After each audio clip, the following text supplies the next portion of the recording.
The head of Queensland's Flood Recovery Taskforce, Major General Mick Slater, joined us a short time ago from Brisbane. Major General Mick Slater, thank you for making the time to speak with Lateline. G'day, Ali. Nice to have the opportunity to speak to you tonight. You've spent much of today touring those areas worst affected by this cyclone, and you've seen your fair share of devastation over recent weeks. How does this compare? It's different to what we've seen in central and western Queensland and different to the floods in the southeast.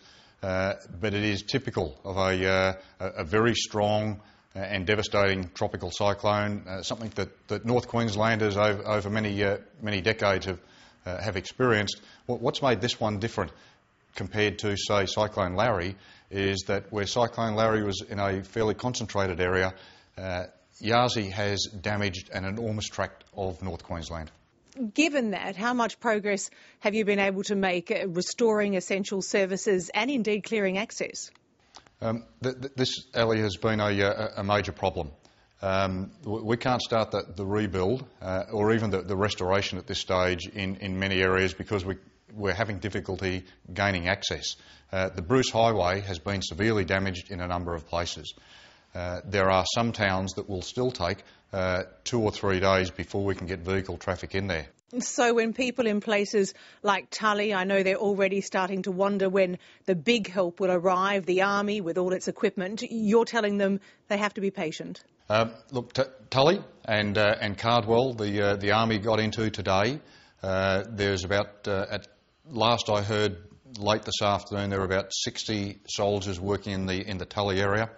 There is a major convoy with heavy army engineering equipment and food and water that is held up on the highway at the moment, heading north from Townsville. They are at the Cardwell range, which is only a matter of about 30 or 40 kilometres south of Cardwell. That convoy we expect will get through by late tomorrow afternoon. But the ADF is providing support out of a base location in Townsville, using helicopters to get the essentials of food, water, etc., into areas like Tully and Cardwell. However, they are accessible from Cairns at the moment by road. When you first took this job as head of the Flood Recovery Task Force, it was to deal with the floods in central Queensland, and then your role was expanded to deal with the floods in southern Queensland, and now you're also looking after the recovery in the aftermath of the cyclone. Once you get essential services sorted, how do you prioritise when there's so much infrastructure that needs rebuilding? Ali, prioritisation is the key to success here. Combined with a lot of concurrent activity. When I say we, Australia, I don't think has the capacity to do everything that is needed right across Queensland to reconstruct Queensland the way we need to. It can't all be done at once, and therefore we must sort out our priorities, and it is going to take a number of years. Our first priority is always people. There is no doubt about that. It is fixing up people with what they need and their essential needs, starting from the time of the incident or the disaster, with the basics such as food, water, shelter, domestic housing. But even now we have to start looking at people's jobs, particularly in the far north Queensland area. A lot of the people there who even we were speaking to yesterday, while it is still raining down the tail end of the cyclone, they are worried about their jobs because they work in the cane fields, or they work in a fruit orchard, or they work in one form or another of the agricultural industry.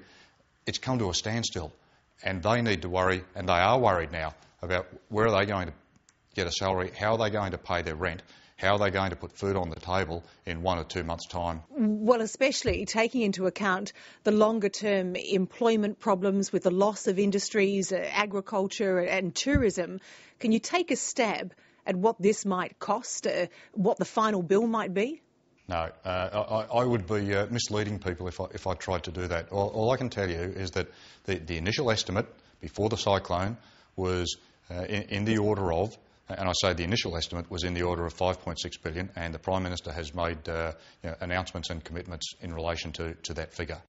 The 5.6 billion was for the floods, but if that's what the floods cost, is this likely to be half of that, something less than that?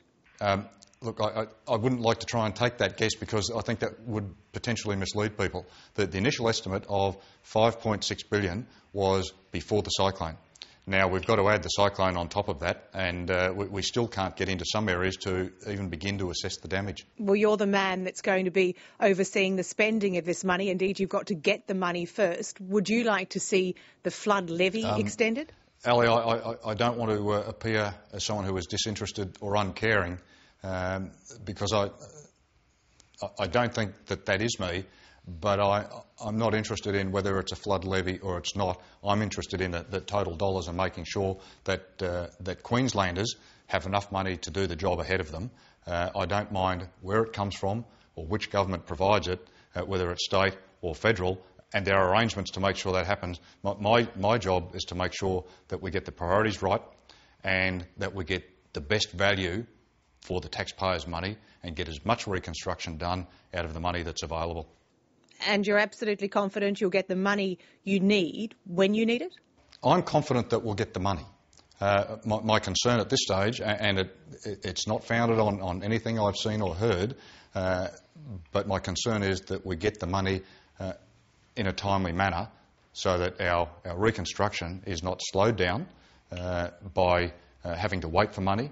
Equally, if we get too much money too soon, then it's money that is sitting there not being used. So it's the timely flow of money that's very important to me. Major General Mick Slater, we wish you all the best with the enormous task that's ahead of you over the coming months and even years. Many thanks for joining us. Ali, thanks for the opportunity to let people know what's going on.